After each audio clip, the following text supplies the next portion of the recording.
আসসালামু আলাইকুম রহমতুল্লাহি ওবরকাতুহু। সম্মানিত দর্শক, ২০২৬ সনের ফেব্রুয়ারি মাসের প্রথম অংশে, অর্ধাংশে, মাঝামাঝি সময় জাতীয় সংসদ নির্বাচন হবে।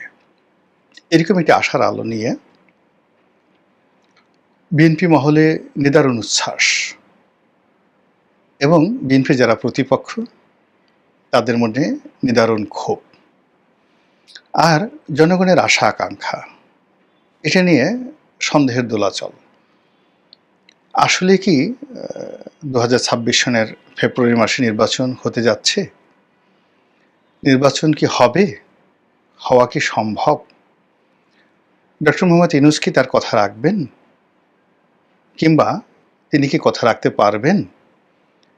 কিংবা নির্বাচন কমিশন এই সময়ের মধ্যে নির্বাচন করতে পারবে? জনগণ কি ভোট দিতে আসবে? যদি আসে তাহলে সেক্ষেত্রে কারা কারা এই নির্বাচনে অংশগ্রহণ করবেন? কোন কোন রাজনৈতিক দলগুলো? আওয়ামী লীগের অবস্থা কি হবে?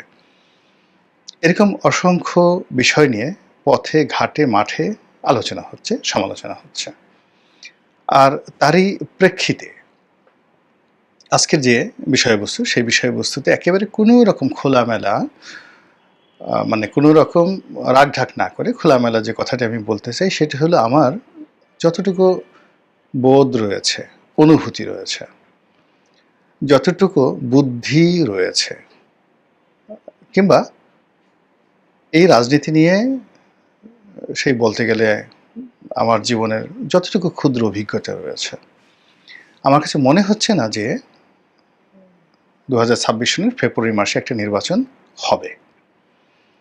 কেন হবে না, এই বিষয়গুলো আমি ইন ডিটেলস আপনাদেরকে বলার চেষ্টা করব।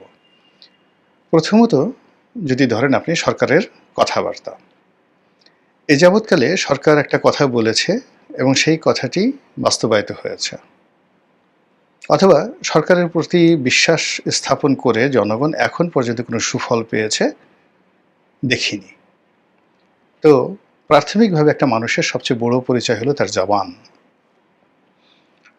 যারা জবান ঠিক রাখতে পারেন, পৃথিবী তাদের জন্য ঠিক। আপনার যত গুণাবলী থাকুক, আপনার যত অর্থবিত্ত ধন সম্পদ থাকুক, পদ পদবী থাকুক, কিন্তু আপনার জবান ঠিক নেই, রাজা কথা দিয়ে কথা রাখে না, প্রজারা কখনো সেই রাজাকে বিশ্বাস করেন না,